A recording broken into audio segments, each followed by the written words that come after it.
Welcome and good morning to our third and final day of CHOW.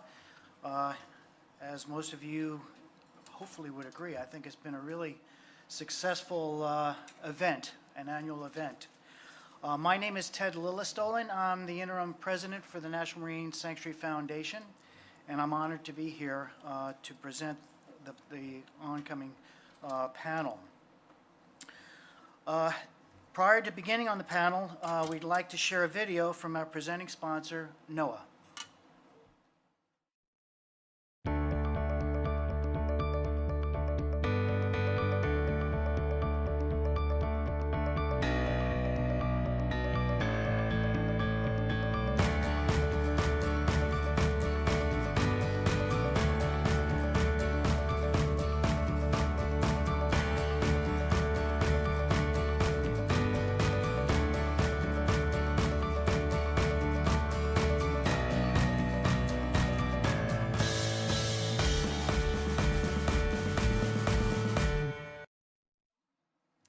Thank you. Before we begin, I want to remind folks and encourage people to fill out questions on the questionnaire panels. We've got volunteers that'll be walking around to collect your cards and questions that we can give to the panel. And for those who are online, again, we remind you that you can submit your questions to our panelists via Twitter using the hashtag CHOW2016. Our panel this morning explores promising solutions and the continued obstacles for a growing domestic industry to see if the U.S. can become the global leader in sustainable marine aquaculture production. Our moderator, Scott Nichols, founder and CEO of Foods Future, helps businesses create economically and environmentally sustainable aquaculture ventures that raise the seafood for our expanding world needs. Prior to founding Foods Future, Scott led Verlasso Harmoniously Raised Fish to develop new farming practices that resulted in Verlasso becoming the first ocean-raised salmon to receive a buy ranking for the Monterey Bay Aquarium Seafood Watch program. Scott is also a board member of the Aquaculture Stewardship Council, ASC. I pass the baton on to Scott. Thank you. Thank you also to the National Marine Sanctuary for putting this meeting on, and thank you all for being here after having seen how last night went at the NOAA Fish Fry. I'm astounded at the number of full seats, so thanks to you all. Before I introduce the panel and we get on to the question that Ted just mentioned, I would like to maybe make a few framing remarks so that we have a context on which we can hang all of the things that you're going to hear over the next hour and 15 minutes. I think one of the most important things when we think about aquaculture, it's about production of food, and when we think about food and nutrition, the United States is really in the midst of, if not a public health crisis, certainly a problematic moment.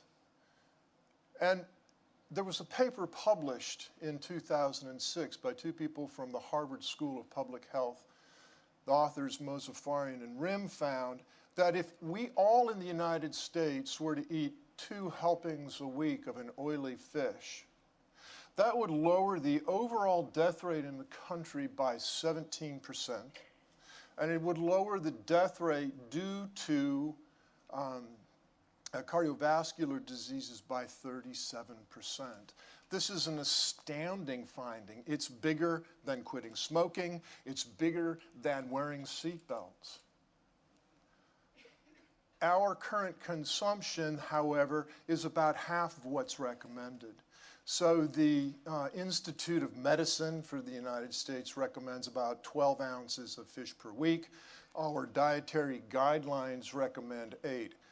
Excuse me, we consume about half of that. So it's clear that our public health is challenged in many ways that can be addressed by increasing the consumption of seafood.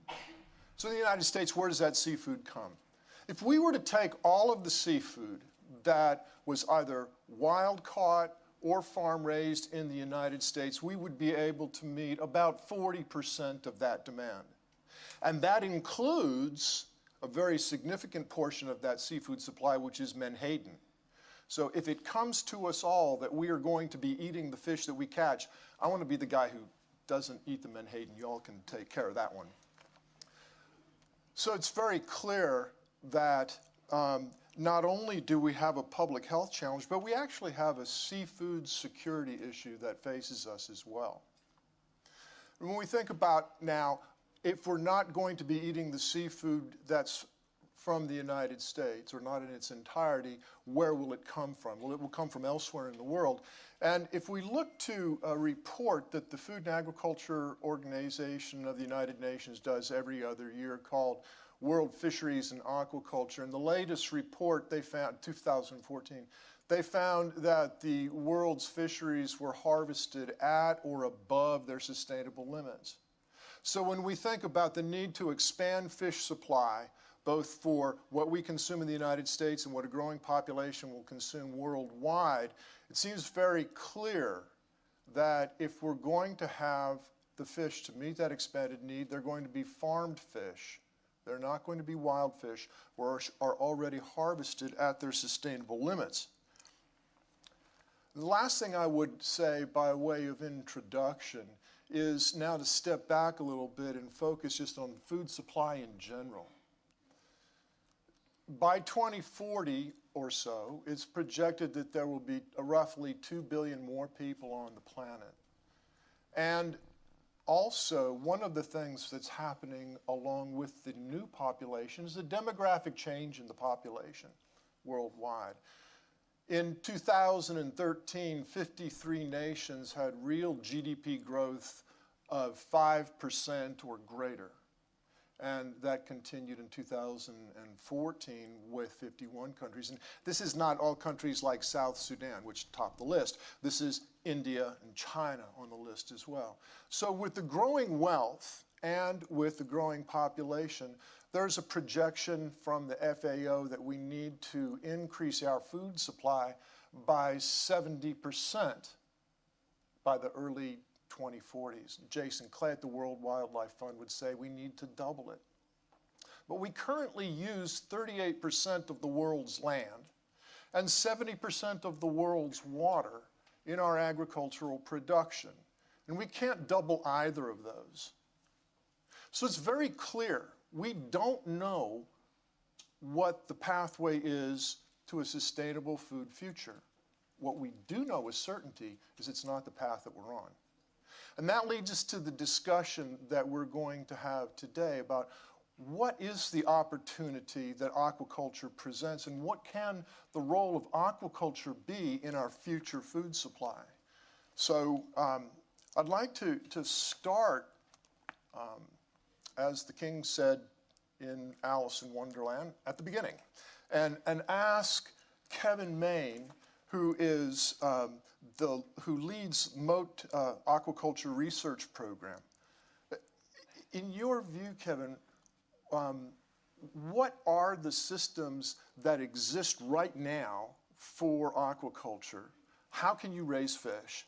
And then what is sort of the productive capacity of all of those different kinds of ways of raising fish?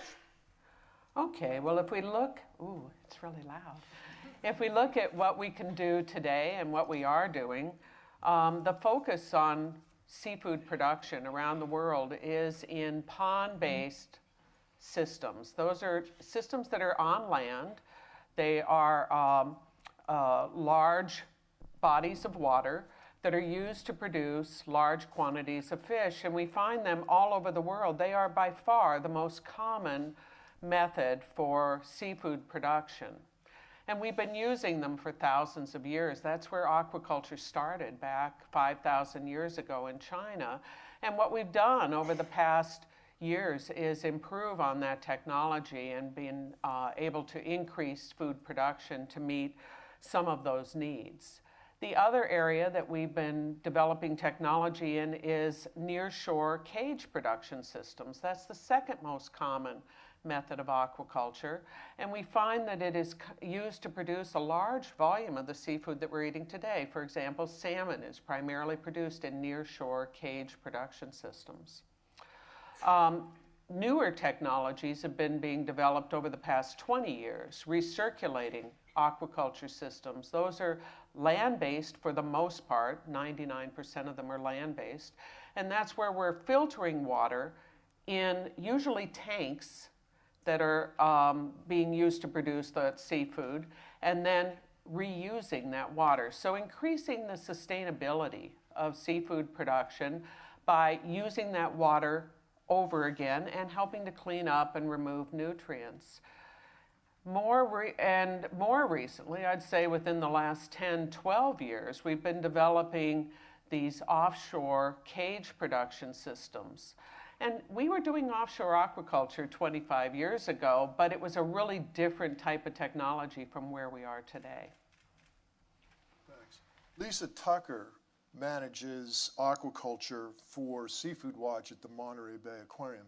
And Lisa, from your point of view, if you look back a number of years, say into the 80s, and you look now, what are the seminal differences that have occurred in aquaculture as it's grown over the past little while?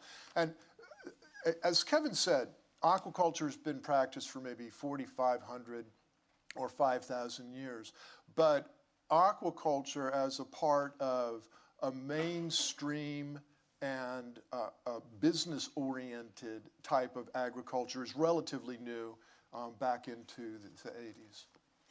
Yeah, so it's one of those very dynamic, always changing, always innovating industries that, you know, from my perspective, it really feels like this is an industry where industry itself drives best practice and is always pushing forward to find those new innovations and become more efficient, more sustainable.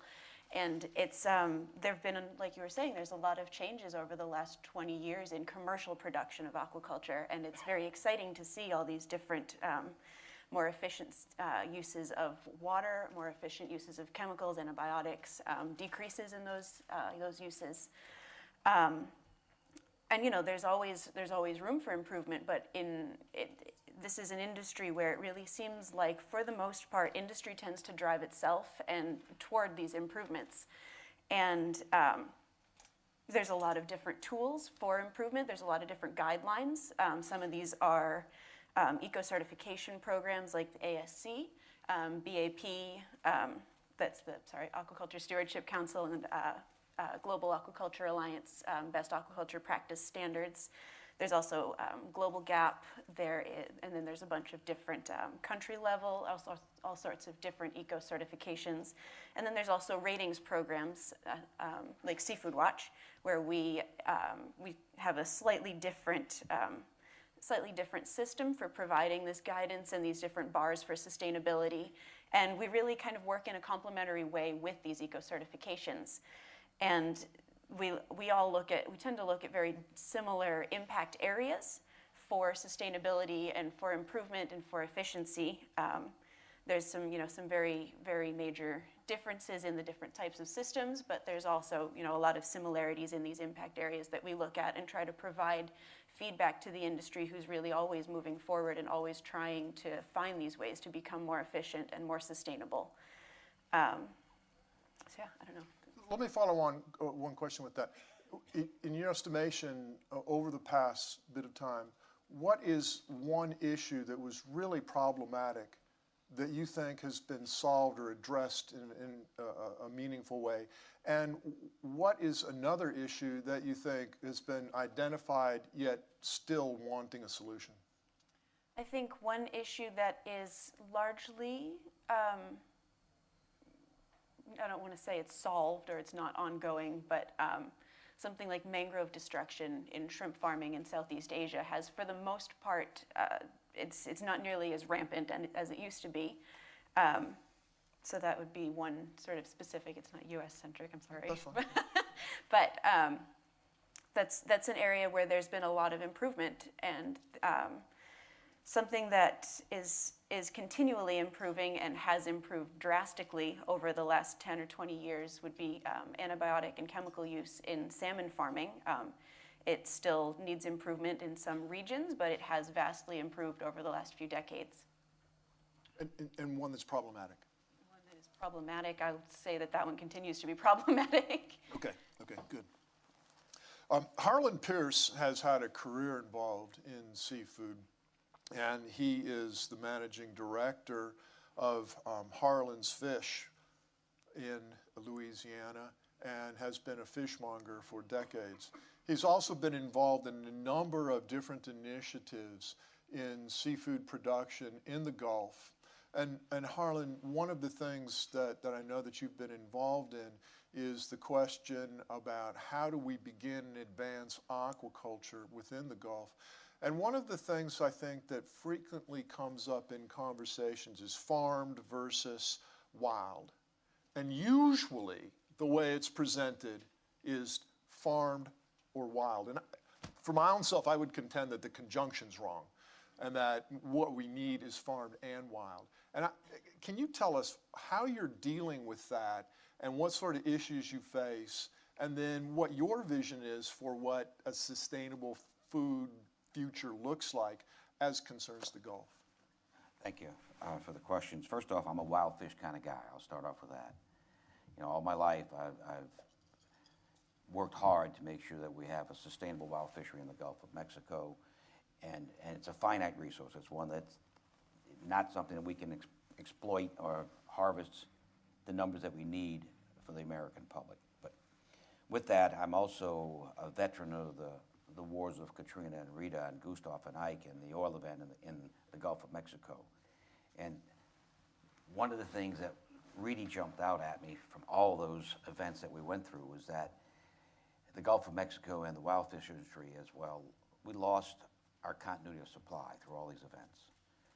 When we lose continuity of supply, an influx of other products come in, and I'm not an anti-import guy, I'll say that right up front too, but they fill the demands of the rest of this country that we could not fill out of the Gulf of Mexico. And even though with the finite resource, we really couldn't fill it the way we needed to fill it anyway, but we lost our place at the table. We lost continuity of supply because of all these events that we went through. We did the right things through the event, things are doing a lot better, but the only way that we will solve that problem, the only way that we will continue to help the wild industry while helping the American public is the creation of aquaculture in the Gulf of Mexico.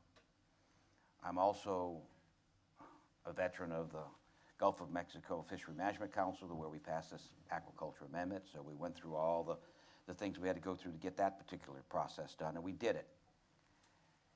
We need to develop a moderately priced volume product or a fishery that we can put across the tables in the country, on the center of the plate proteins in the country.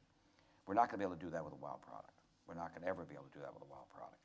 We need to make sure that we pull together all the players in the industry and not, right now to me, all the pieces of the puzzle are floating in the air. And you got the aquaculturists, you got the distributors, you got the oil companies, you got all these guys that are out there in the Gulf of Mexico that really don't know what we want to do with aquaculture. We need to put all those guys in the same room and show them how it's going to work for us and how we need to get it done, so that the major distributors of the world understand that there's a way for them to be more domestic, to be more fresh, do a better job with the local products, and that the American consumer, who has a right to the fish in that Gulf, in fact, they own all the fish in the Gulf that's wild anyway, have a better access to what we love. And this, I'm from New Orleans, so you know we got the right seafood. But we love it down there, so the rest of the country should have that access. And the only way that access is available will be through aquaculture. There's no doubt in my mind. And then I get the comments that, well, what's going to happen to a wild fishery? But all you have to look at is the salmon industry. And you see what's happened in the salmon industry. You see that Copper River salmon has jumped to the top and has demanded much better pricing for the wild fishery. We have a finite resource, and that's what's going to happen in our fishery too. You're going to see that the demand for fisheries will be created because of what we do in aquaculture, and the demand for a wild product that people really want is going to increase as well. If you don't have XYZ fish on a menu across the country, the demand for that wild product is not going to be there either. So by increasing demand through aquaculture in the Gulf, you've increased the ability for the wild product to have more markets to fill, more niche markets that'll go to these fine, great restaurants we have here across the country. So it works hand in hand. The one thing that we want to do with aquaculture that some of the salmon producers made is we don't want this seesaw approach to marketing and sales and pricing. We want to get everybody in the same room and say, how do we make this work? How do we stabilize it? Maybe even begin to sell futures on aquaculture in the Gulf so these larger distributors and larger chains have a shot at what we do. But I don't want anybody to take away from this discussion today that WOW will be harmed by aquaculture. WOW will be helped by aquaculture. Not just marketing, but jobs for the fishermen. The boats, I'm in the Gulf. The oil industry's got more boats tied up than I can count. Utilizing the equipment, the infrastructure that's in the Gulf right now to do a better job. And I feel very, very comfortable with what NOAA and National Marine Fisheries has done getting this program together. I feel very comfortable that any of the mistakes in the past with aquaculture across the world, it's solved. We know what we're doing. And if we don't do it, our wild industries could go further backwards. We need this help to increase our wild fishery as well as give the American public something that we grow here in this country. This country's strongest when we're a producing nation. We're losing that at some level. This would help us get back into that role again as a producing nation. For aquaculture to occur, then there's going to need to be a regulatory framework that facilitates all of the siting and other permits and allowances that are required to have fish actually out in the ocean or wherever they may be. And there's a difference in farming on the land versus farming in the ocean. When you're farming on the land, you're on territory that you own. When you're farming in the ocean, you're not. You're in a public domain and a public good. So they require different regulatory processes. And in the Alan Cook, who's vice president of Icicle Seafood, has been involved since 2010 with various issues of permitting. And Alan, I wonder if you could tell us, what is your experience in going through the process? How does it aggregate, and how do government entities work together and facilitate your work? Well, they don't. Just to start out. So Icicle, we produce about 15 to 17 million pounds of farm salmon a year from 5 farms in Puget Sound. All of these farms have been in operation for 30 to 35 years. So the equipment is new, but the farms themselves were sited many, many years ago. What we found as we started to ramp up our efforts to permit new farms, and there was a particular catalyst that kind of drove us into our current permitting exercise I won't really go into, but we've found that a lot of the regulators had no idea how to go through the permitting. The people who permitted it 35 years ago had long since retired. And so the expertise about how to move through that system was absent. I have 3 slides. Could we put them on the screen? The first slide. So I'm not going to go through each of the boxes, but what this shows you is the steps we had to go through just to figure out how to approach permitting a farm. And a lot of public consultation. There was some oceanography, about $100,000 worth of testing we had to do, sediment samples, ocean current and wave analysis, biological evaluations, primarily a literature search. Then we had to consult with all of the agencies who were involved in permitting a salmon farm in Washington State. And I think it's 9 different agencies listed on that. So we had to meet individually with them to try and figure out, what do you need to know? Who's going to do it? What permits do you actually need within this? We had to go through and then develop a very exhaustive permit application. We had to go back to all of those agencies, say, this is what we've got, is this right, is there anything missing? We had to revise it, and then finally submit. What we ended up with was a document that weighs about 5 pounds and is literally 2 inches thick, and it's double-sided. You know, it's many hundreds of pages long. And what we found was the barrier for information is so high that to do anything less would be a recipe for just having that document kicked back to us as being incomplete. Could you advance the slide, please? So this is the permit process as we mapped it out. And we're the first people to go through this in about 20 years. So it was really an exercise of figuring out who did what, when did it happen, who was the lead, et cetera. And you can see there's federal, state, and county officials involved. On the furthest right, there's tribal governments involved. They all have they all have treaty rights that give them a de facto veto over any overwater structure in Washington State.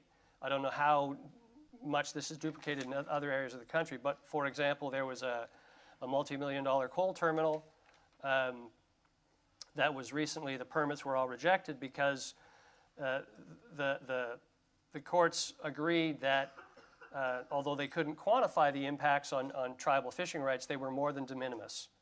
So this massive terminal and all the economic development with it was rejected because of extremely low bar of evidence that tribal governments are required to present to protect their rights.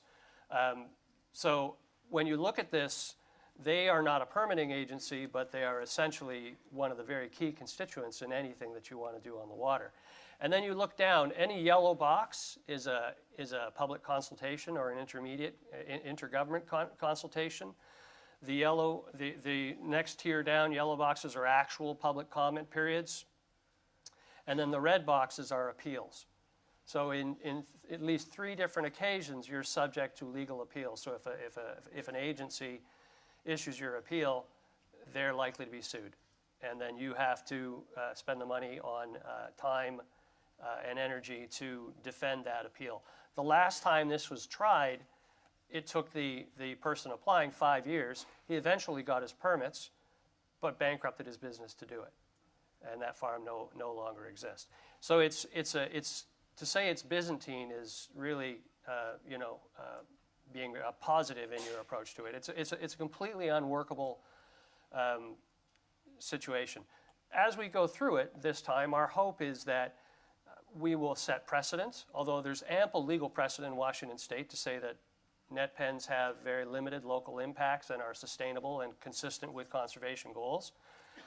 Our hope is that as we go through that the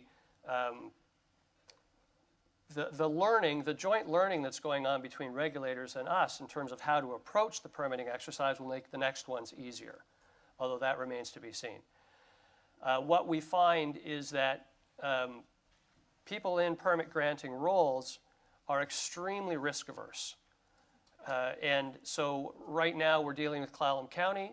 They're the first group that has to come out because they're the SEPA, the State Environmental Protection Agency. I think that's the acronym. Lead agency. They need to do a threshold determination. Pretty simple. It's not a permit. It just says significant impacts, non-significant impacts, mitigated non-significant impacts. So pretty simple determination. Very reluctant to make that because then they become the lightning rod for any opposition. So these are very poorly resourced agencies who are very afraid of becoming a magnet for opposition to our industry, regardless of what the science or law says. So our hope is that as we go through this, and we've already put hundreds of thousands of dollars into doing this, that we will build some regulatory confidence that the process is robust and makes for the best outcomes, and so the next ones will be easier, but it's far from certain at this point. Can you advance the slide? So I wanted to just put this slide there because this is what a poultry farmer looks at for a permit process to establish a farm. 2 branches of government, handful of permits, much more straightforward, much simpler process. And given the nature of poultry farmer, more contained, not in a public space, maybe it should be, but there needs to be a balance somewhere between this and the mess that's on the previous page. There needs to be a more logical, consistent, fair regulatory system put in place. So a number of questions have come up. And before I get back to some that I had, there is this. What is the conservation case for aquaculture? Should we be talking about environmental benefits of aquaculture in the U.S.? And I'm going to toss that to whomever would like to say something after I do first. If we consider our food not as we've got one silo over here of this is aquaculture and everything else is terrestrial agriculture, if we put that all together and then ask the question, what about the resource requirements that are needed to raise the food that we eat? It takes between 6 and 10 kilos of feed, depending on how a cow is raised, to raise a kilo of cow. And we eat 38% of that animal. With respect to pork, it's about 4.5 or so, 5 kilos of feed required, and we eat somewhere in the range of 50%, 45 to 50% of the pig.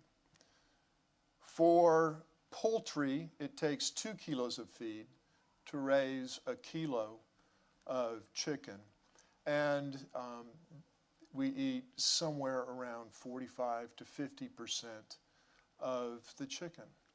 It takes 1.2 kilos of feed to raise a kilo of salmon.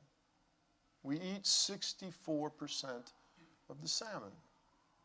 So from a resource requirement and a resource utilization point of view, hands down, the fish provides us the best environmental choice amongst the four that I mentioned.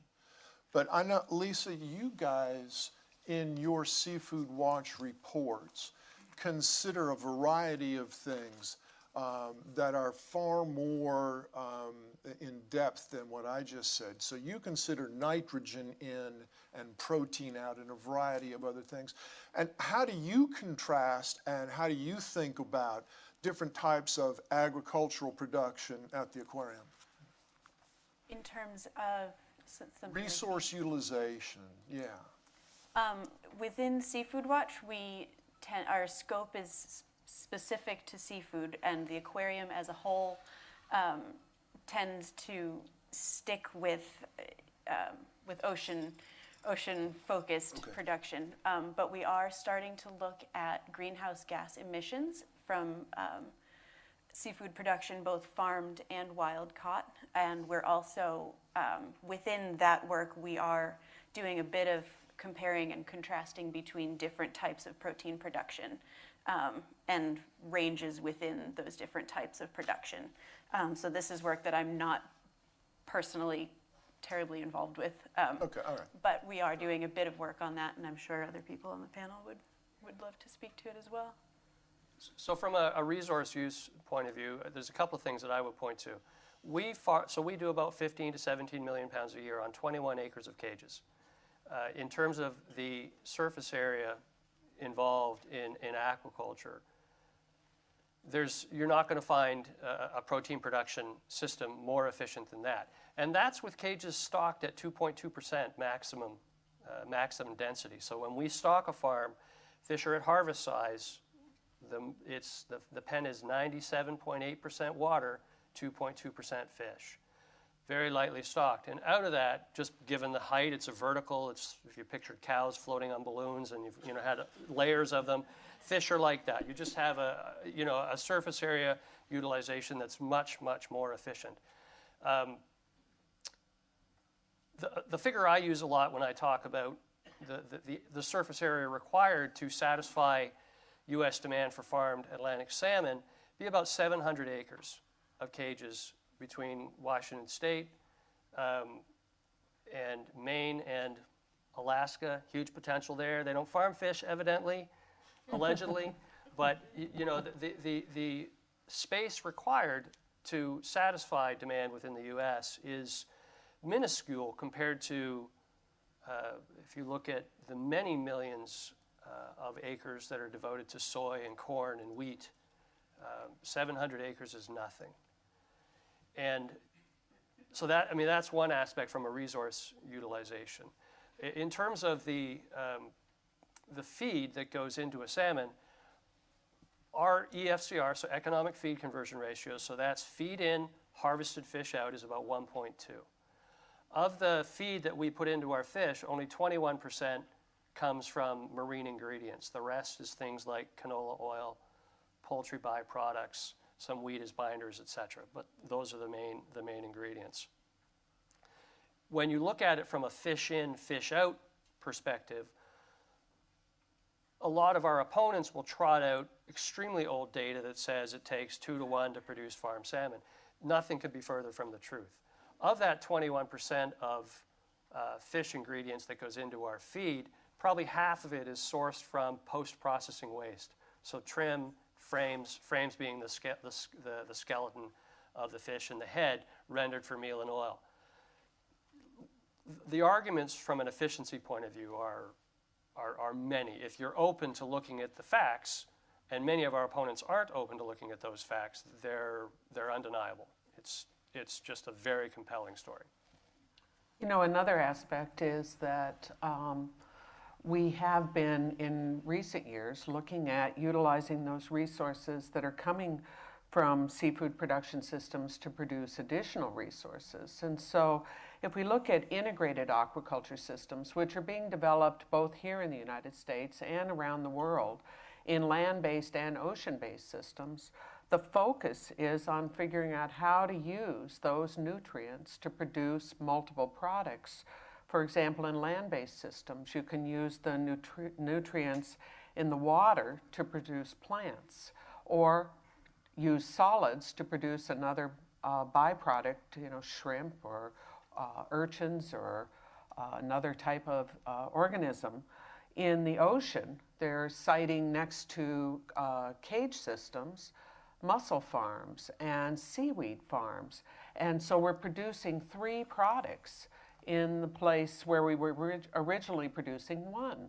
So if we look back, you know, 25 years ago, where we were just trying to figure out how to grow these animals and what their life cycles were, we've come a long way. And one of those is efficient use of resources. There were many questions that came about resource utilization, particularly with respect to fish in, fish out. And if I can, I'll try to draw them together into one. And one question pointed out that there is the dependence of some finfish aquaculture on marine ingredients. So fish oil and fish meal from wild-caught fish such as anchoveta and menhaden, capelin, herring are rendered and then included in the diets of the farmed fish. And it's also the case that people have tried to drive those levels down by using non-marine ingredients. And one of the questions was, if you posit that much of the nutritional and public health value in fish comes from the omega-3 fatty acids that are in the fish, are you not then removing that value by using flax or other oils that have omega-3s that are not the essential omega-3s for human diets? And I think that points to a very important question that faces aquaculture, particularly finfish carnivorous aquaculture, is that where is the omega-3 going to come from in the future? And if we're really going to expand, how do we do that? And there are a number of different groups around the world who are working on non-marine production of omega-3s. So the University of Rothamsted in England is doing a field trial this year of the essential omega-3 EPA that's being produced in camelina. It's a small oil seed. And there's a company, Alltech, in Kentucky that produces the omega-3 fatty acid DHA in alga. But Lisa, for you in particular, what you measure fish in, fish out ratios for all different kinds of fish from all over the world. And what trends have you seen over the last decade, and what's happening now? I would say generally these levels are decreasing. So fish in, fish out ratios are overall decreasing. You know, something like farmed salmon is very commonly 1.2, 1.3 to 1. And what we're also seeing, which is something that Alan touched on, is a lot more use of these processing byproducts going into the feed. So that in the calculations that we do, we essentially give those a free pass. So that's not counted toward the fish in, fish out ratio in the calculations that we look at. So what we do look at overall is the overall protein going in versus the overall protein going out. So these are the not the fish in, fish out only. It's one part of this calculation that we use. We're also taking into account the protein from crop ingredients, from terrestrial land animal ingredients that are used in the feed. So we really take a very holistic view of the net protein that goes into the feed as compared to the protein coming out. And that also takes into account what you were talking about, the byproducts from the harvested farmed fish being used for further protein production.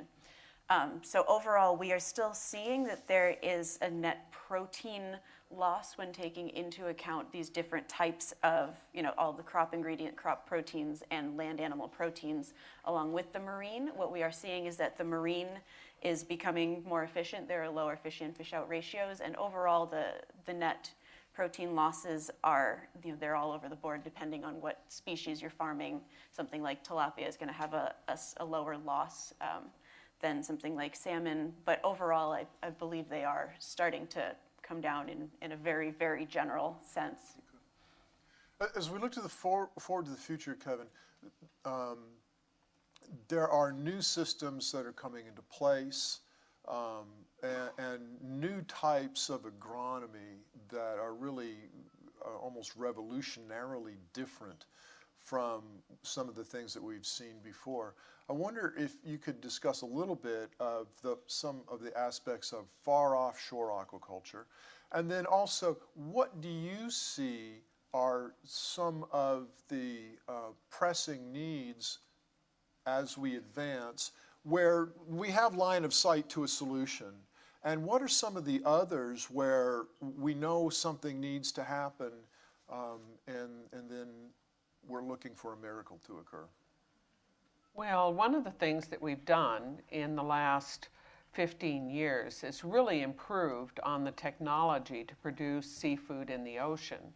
We've gone from open cages that are close to shore, and even open cages that are far offshore, to these things that look like there's something out of space, these spherical cage systems and triangular systems that they can site in areas and raise up and down at the water level in order to gain access to the fish and monitor what's going on. We have really advanced our understanding of the impacts of those systems on the environment, and been able to show that if you site them in the right areas, at the right densities, that you can not have the types of impacts that you see in other types of production systems.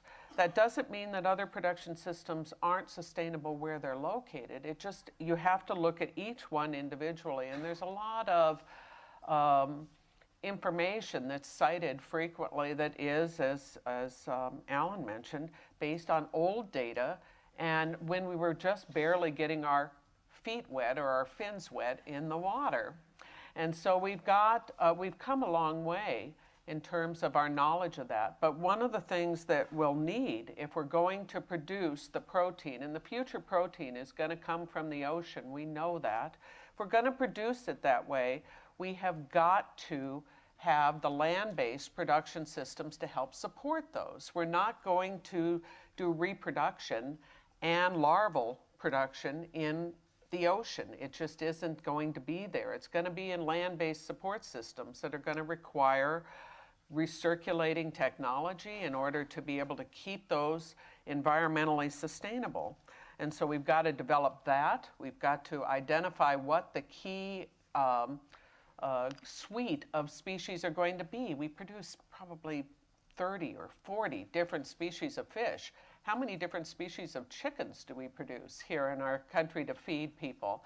So we've got to focus in on a certain number, probably not 1 or 2, but let's pick 10 that we can focus on.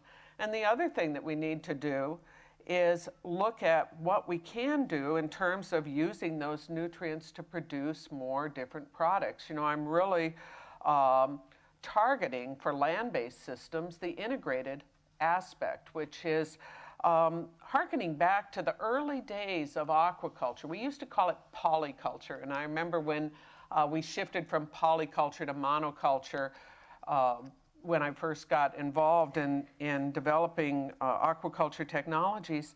And now we're shifting back, but we're doing it in a different kind of way. We're producing them in series, not in the same system. And so, except in the ocean, they're all in that big, nice environment. But in land-based systems, we've got them in series so we can meet the requirements of each one of them independently, and so that they don't interfere with each other. So that's an excellent way to be able to do that. But one of the things we've got to do that we have not done is, except in a few rare cases, salmon is an excellent one, is we need to develop domesticated stocks so that we can produce them and meet the food requirements of the future. We need to selectively breed and develop these stocks that are going to provide good protein resources that can meet our future food needs. And so we don't have the resources in place right now to set up those types of programs. The 2 major commodity groups that we have that come from aquaculture today, shrimp and salmon. We have programs in place for those, but we don't have them in place for anything else. There are programs in place for tilapia as well, but tilapia is meeting a certain resource niche. And so we need to do this kind of thing with marine fish, and I really struggle with where the funding is going to come from to develop those programs and help support the future food needs that we need and the stocks that we need to put into those production systems. As you look forward, Lisa, and think about what's going to happen with aquaculture in time, what do you think are the short-term needs and what do you think are the long-term needs?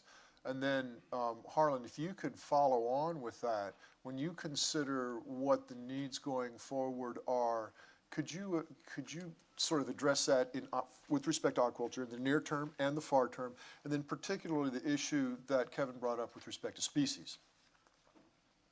I would say in the short term, what we need to do is help improve the production in the areas that we're currently importing most of our seafood from. It's not a secret that we're a huge net importer of seafood right now, and essentially what we're doing is externalizing the impact that we're having. So shrimp from Southeast Asia is coming from areas that tend to still have a lot of ecological impact, and by not producing in the United States, what we're doing is externalizing that impact. So in the short term, I think it's probably very necessary for us to become far more involved in improving production in these areas. In India, China, Southeast Asia, the areas that we're importing our seafood from. The U.S. can work more with the industries, with processors, buyers, food service, with different governments. We can engage with all of these different stakeholders and try to work on improvements within all of these different areas. And that's something that is ongoing currently, and I think it's something that's really important that we do more of in the short term and in the long term. And to address the long term, I think to Alan's point, is what we need to do is really develop a system in the United States that makes sense for aquaculture and isn't multiple millions of dollars and multiple years in order just to get an experimental permit in place that you're then sued for. So I think, you know, in the long term, and currently and ongoing, it's also occurring now in the Gulf of Mexico, we need to continue trying to develop this type of regulatory system that is realistic and appropriate for aquaculture in the United States, that can help innovators. Right now, there's innovation that is stifled because it's so prohibitive to get into the industry and to produce at a commercial scale in the United States. And it'll be very helpful to to have that sort of innovation supported rather than have to fight so hard for it. So what needs to happen in the long term and in the current time period is really to have a more, I'm sure this word's come up a lot, or is going to come up a lot more when we start discussing this more, but a more streamlined system for regulation in the United States, and something that really makes sense for both the industry and for the ecological impacts. And I think, it can be done in a very sustainable way, and we just need to figure out a way to have all those pieces come together. I agree with Lisa on 2 or 3 of those comments, and the first one is that, my goal would be to replace the imports that are giving us trouble overseas in the first place. I mean, we really don't need to fool with those kind of guys. The good guys, yes. The bad guys, no. Get rid of them. Let's use our own technology, our own innovations, our own waters, our own fisheries to do a better job for this country. So sometimes it's difficult to change the ways people do their thing overseas. But the good guys are there. Bad guys we don't need to worry about. Second thing is, clearly I agree that the application process is onerous at best. And I think that the streamlining of that application is of utmost importance. We're scaring people away much more than bringing them closer to us, because it is difficult to get the job done and to get the thing started. So I do believe that you're going to see programs begin to develop to start looking at that a lot more closely, and to try to bring all the regulatory agencies into the same room, and to talk about how do we have a one-stop shopping idea, or how do we do things that make sense for this country and for the industry and for the Gulf. The Gulf of Mexico is a national treasure that we need to utilize in many, many different ways that we're not utilizing right now. There's no doubt about that. So I think short term, I think those things are really important right now. And also short term is to get all the players in the same room, as I mentioned before, to start talking about how to prosecute this fishery in the correct way. And then begin the development of a national and international marketplace for what we can do in the Gulf of Mexico. These things just don't happen overnight. So you've got to start here. You've got to start thinking about it. And we don't want to make the mistake that Sam did early on with the price levels and craziness. You've settled that situation. You're doing a good job now. Great. But I think we have an opportunity now to make sure that that doesn't happen, that we create great markets for our distributors and our processors across the country, as well as develop international marketplaces as we go. So that's a process that's got to start now as well, but that's sort of a slow growth, long-term program that we've got to do. The other thing is, of course, the infrastructure that we've talked about, the many infrastructures, and not just how do we have the feed, how do we do what we got to do, how do you do it, because the fish in the Gulf are going to be close to salmon in their needs for feed. I mean, it's not going to be like chicken or beef or poultry. It's going to be a lot better.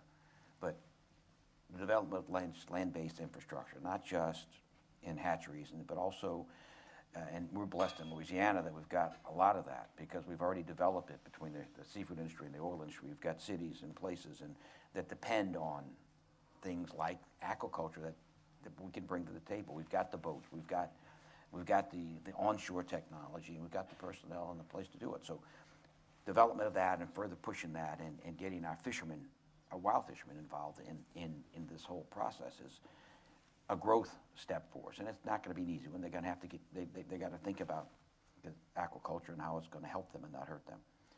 But I think that it's not as long a process as we think. Of course, we know how long it's going to take. If we started today, we 3 years off. We really are. But are we 3 years off? Marketing is something else that has to work hand in hand with production. It's got to work hand in hand.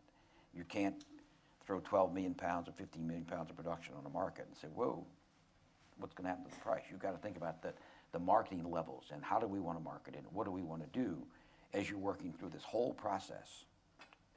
And I'll give you, for instance, some ideas that right now a restaurant has to have a perfect size 8-ounce, 9-ounce filet. It's got to have this. But why? It's because it's a mindset. What if we took and just XYZ fish and instead of worried about fillets, do the things that the rainbow trout do and develop butterfly fillets that we don't have to take as long to grow, so we don't have as much demand. We, change the way we think. I mean, change. The one constant in life is change, and clearly the one constant in the seafood industry is change. There's no doubt about that. And I think that's what drew me to it, the ability to change and to do things in a different way. So we've got to get all these people at the table that understand these type of things, not just the aquaculturists, not just the regulatory agencies, not just the oil companies, who I think could play a big part in what we do, but the marketing gurus, the guys that understand things that say, well, how do we do this in a better way? How do we make sure that we get a moderately priced volume protein on the center of the plate tables across the country? That's that's what we do. That's what we do. We're never going to transplant what's going on now, but I can promise you if we do this, we'll put a big dent in it, and we'll help the producers in this country. So short term is there, and part of short term is development of long term, and to think about where we are with long term. And the way to do that is get all the players together and say, how do we solve the problems? How do we move ahead? How do we make sure we move ahead in the right way? And we're going to do that. We're going to do that. So we keep on coming back, though, to the issue of what we want to do faces this impediment for permitting.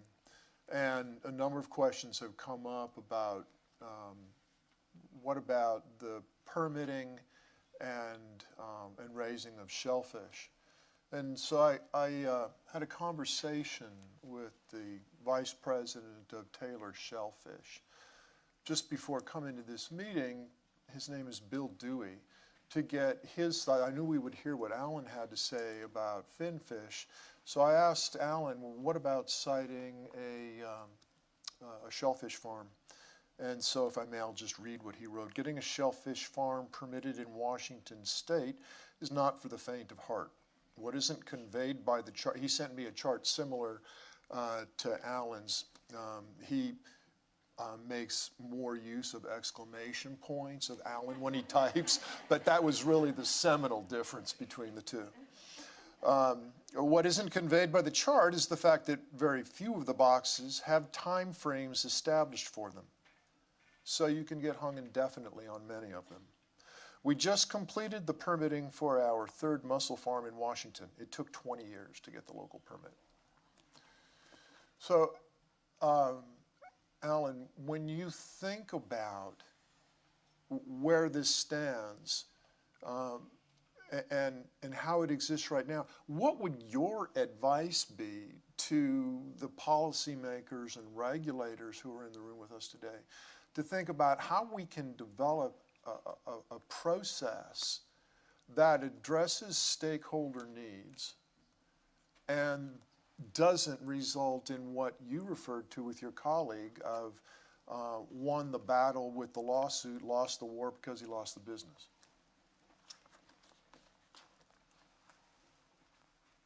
There's a few tools I think that would really be helpful.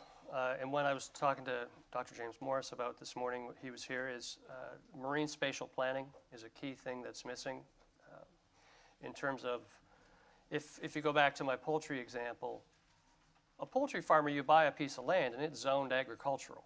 And you can look at that land and you can see there's a stream on it or there's not a stream on it. So you're already probably 80% of the way there in terms of your ability to establish that farm in that location, because that area has been zoned as apt for that activity. None of that exists in the marine environment. There's no space, certainly in Washington State, not sure about Maine. I think they're further ahead than we are. There's no area that is actually zoned for that activity except for where that activity is happening today. So when you go to try and establish a farm, you've got to kind of navigate that entire user conflict issue that would be, to some extent, avoided by a robust marine spatial planning exercise. On the other thing is regulatory efficiency in the aquaculture side is, to this point, not a great priority for anybody in a position of, with the authority to do something about it. There's this Aquaculture Americas conference every year. I go and then I give up in despair, and I go back and I give up in despair. And we hold the federal stakeholder panel discussion. And it's a long table in a big conference room with frequently more people sitting at the table than there are in the audience, because the last time I had the heart to go to this, there was 25 people from the federal government who are involved in permitting aquaculture up on the table. And they're not all separate and distinct entities, but there was a great number of people up on there, and that needs to change. If you look at the Chilean example, and there are some things that I think are cautionary tales about Chile, some things that I think make sense. There's effectively two agencies that are involved in permitting aquaculture. And regardless of what you might heard, the regulatory scheme is actually quite robust. It's a decent system. So there's something to be learned from there. I think in terms of the way the companies operate and market their fish, I think there's some cautionary tales there. But when we look at our system, we just, if you think about the second slide I had, which is the flow chart with the boxes, there's probably hundreds of people involved in reviewing and signing off on our application. That needs to narrow down. You need to remove the number of people, you need to eliminate the number of steps. On the state side, for example, Department of Ecology, Natural Resources, Washington Fish and Wildlife are all involved. Somebody needs to become the lead agency. Somebody needs to have the authority and the mandate to make sure this is well managed. Just, that efficiency needs to be the marine spatial planning regulatory efficiency. Just cut down on the number of people involved and the whole thing will flow more smoothly. Mentioned timelines. There are a couple of key federal agencies that are involved in the process. No timelines. The Federal Fish and Wildlife delivers a biological opinion on a permit that is granted by the Army Corps of Engineers. No timeline on that. It can take literally years if they don't feel like acting on it. Same with National Marine Fisheries. There's no timeline on their biological opinion. Now, generally speaking, the National Marine Fisheries at least is pretty decent in their turnaround on the biological opinions. But wherever you have a system where there's no check on how long regulators can sit on it, it's very easy to do nothing or say no. Much harder to say yes. And if you give people the option to do no, they'll often do that. Or often to do nothing, they'll often do just that. Many questions have come up. If I can paraphrase, perhaps the most nicely phrased was, aquaculture has a bad reputation.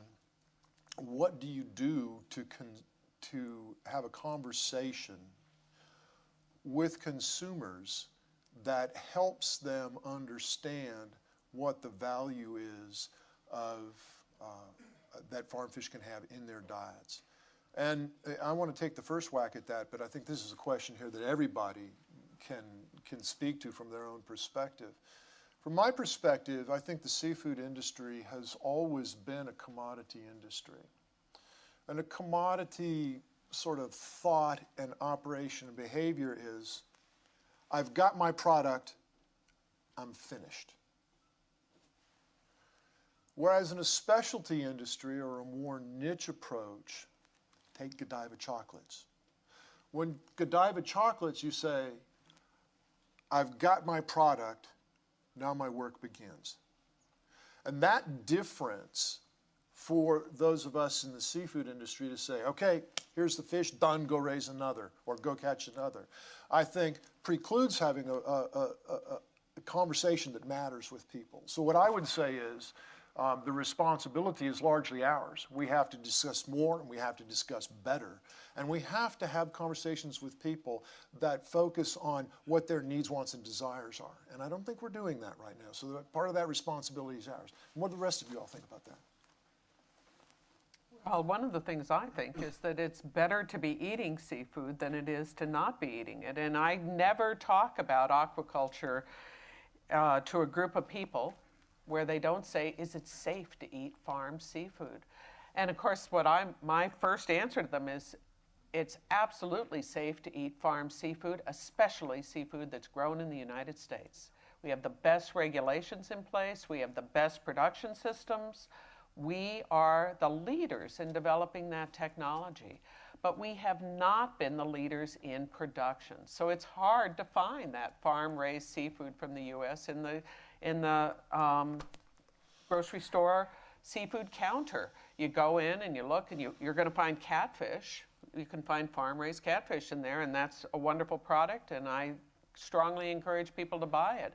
But you're not going to find a lot of farm-raised seafood from other segments of the industry that are produced here in our country. Thank heavens for folks that do produce salmon, but 90% of the salmon that you're going to see in your seafood case is going to come from Chile or Norway or Canada. And Canada's, all those places are good producers and have good products that they're putting out, but why aren't we doing some of that? We need to be doing much more than we are today, and instead we're pushing back so much against it. And so, we have a high quality product that is being raised in a wonderful environment and putting out out at a good price, and yet we are not willing to take the next step. 91% of your seafood is imported. We need to move to another platform with it. Let me make a few comments too. I think one of the ones I want to say is we've met the enemy and it is us. Anytime you beat up on imported product, no matter what type it is, whether it's shrimp, whether it's crawfish, whatever it might be, you've beat up on domestic product as well. The average consumer doesn't see the difference in something that comes from overseas versus something that's here. They just don't want to eat shrimp. If you talk about imported shrimp is bad, so they'll stop eating shrimp. In my state, crawfish is the same way. Imported crawfish is bad. They don't eat crawfish. So in a lot of cases, we've created our own dilemma. By doing things domestically, we can change that around. We can do some things that are different, but it's going to take, again, a marketing program to make it happen. It's going to take a change of that we can show people that first off we're doing our job the right way, which we will do our job the right way. But I think that we have to change our tactic on imports. If it's bad, we don't bring it in. If it's good, we bring it in and we praise what's good. Good imports create markets for all of our industries. People don't realize the shrimp industry can stick their head in the sand and say, hey, we don't like imports, but if without imports, they wouldn't have markets across the country for a lot of the shrimp that's been eaten across the country. Same thing with crawfish in my state. Imported crawfish have created those markets. So, we've got to be a little more open-minded. We've got to understand that this is a big world out there. We've got to understand that what we do in our country can only benefit the rest of the world as well as this country. But we have met the enemy as us, and we are crucifying our own growth by beating up on people from overseas rather than taking solid stands. If XYZ country isn't doing the job, shut the door. Forget about it. Make them do the job. And then don't worry about it after that. But if they're doing the job, it's not a problem. But we have always met the enemy, and it's always us. There are 2 minutes left. Lisa, Alan, y'all each get 1 minute. So the comment, from a farm salmon perspective, marketing the fish in the U.S. is not an issue. I mean, there's a certain, you do better if you do a good job of marketing. But from 1990 to 2014, farm salmon consumption in the United States grew by 1,200%. Massive, massive increase. Production in the U.S. has been stagnant throughout that period of time. Our ability to grow has nothing to do with the marketing of the final product. Americans have spoken loudly that they like the product and will continue to buy it regardless of where it comes from. For us, it's more a matter of building social license and confidence in our industry in small coastal communities, which have an outsized voice over how these bodies of water that are of statewide and national significance are used. And so in those cases, marketing ourselves has more to do with marketing ourselves as sound environmental stewards, as good employers, as fair employers, as vibrant members of the economic community. Those are the kinds of things that we need to market, so that if you look at a map of the United States, the coasts in many cases are the poorest areas of the country and are most in need of economic development. And something like finfish aquaculture has the greatest potential to bring economic benefits to those communities, and we need to send that message forward. Last word's yours, Lisa. I hope I wasn't over a minute, Lisa, sorry. I mean, a major issue that I see is just that people in the U.S. love their hamburgers. You know, it's hard to shift those tastes towards seafood and away from, or not even away from, but to add seafood into that as a more common, just a more common meal in the United States. We don't, like to go in. I'm in California. We go to In-N-Out. And on the In-N-Out note, we'll end the day. Thanks very much to the panel. There are many, many, many more questions here than we had a chance to take a whack at. All the members of the panel said that they would stay here during the break. So if you want to come up and ask questions, we'll all stay here for you. Thanks very much.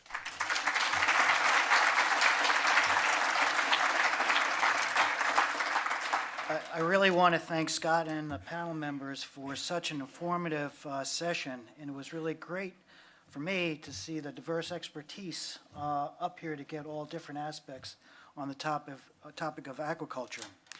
As Scott mentioned, this is our break time, and please feel free, as the offer for asking personal questions up here. And also we ask you to take time to visit the exhibits. And our next session, titled The Vision of Gulf Restoration, will begin promptly at 11:15. Thank you.